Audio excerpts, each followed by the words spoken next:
Bonjour Guy Carlier. Bonjour Marco, bonjour Julie, bonjour à tous. Guy, on compte sur vous pour nous remonter le moral en cette journée difficile. Bah oui, depuis plusieurs jours, je pense à la chronique de ce matin en me disant qu'il faudra absolument qu'elle soit joyeuse et positive pour alléger cette journée de galère qui s'annonce.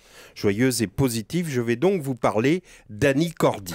Non, attendez, ne changez pas de station en disant Annie Cordy au milieu d'une tranche d'infos, c'est pas sérieux, décidément, c'est plus que c'était Europe 1. Bon, vous avez raison, c'est pas sérieux, alors je vais faire comme les autres stations de radio, je vais vous parler sérieusement de la grève, de ses enjeux, de la question que tout le monde se pose, combien, oui, parce qu'on a l'impression qu'on gouverne à l'audimat. Si la grève fait une bonne part de marché, le gouvernement cédera sur certains points, notamment dans le domaine de la pénibilité, des carrières longues ou des polypensionnés. Vous voyez comme c'est chiant. Alors je peux vous parler d'Annie Cordy? Oui.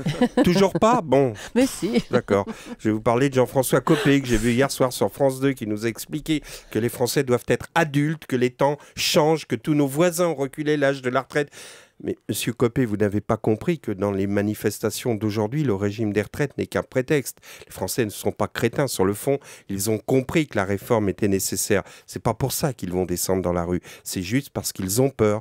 Ils ont peur de l'avenir, celui de leurs enfants. Ils ont peur des agences de notation. Il y a 2 ans, ils ne savaient même pas ce que c'était les agences de notation. Ils ne savaient même pas ce que c'était les subprimes. Et là, ils ont découvert que ces trucs-là pouvaient détruire leur vie. C'est comme dans la chanson L'effet papillon. Un type insolvable qui rembourse pas son crédit à Kansas City et ça fait 50 000 chômeurs de plus en Basse-Normandie.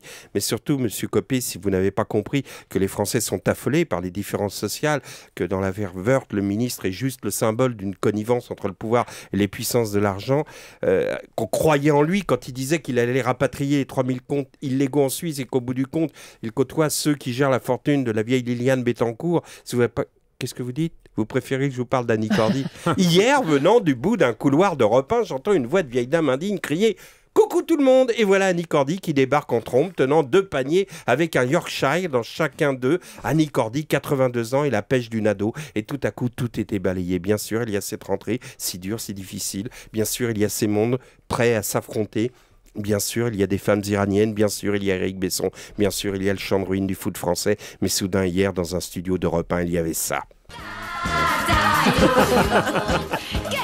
À cet instant, la vie reprenait ses droits. C'est vrai, elle chante des conneries, Annie Cordy. Elle a fait que ça toute sa vie, chanter Tata Yo-Yo pour nous faire passer les moments difficiles. Dans le studio, on a diffusé un extrait, comme aujourd'hui, de Tata Yo-Yo. Et la voilà qui part au quart de tour. Elle secoue sa tête, vous savez, dans le passage à la fin du refrain de la chanson qui fait « Mais moi j'aime ça quand ça fait des guinéguéding comme une samba ».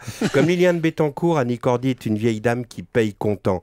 Mais l'une donne des enveloppes à des assoiffés de pouvoir, l'autre donne des moments de bonheur. Alors si vous êtes bloqué dans votre voiture, voici un petit cadeau. Vous voyez que vous avez bien fait de ne pas changer de station de radio. Allez, un petit coup de Tata Yo-Yo et surtout, n'oubliez pas de secouer la tête à la fin du refrain.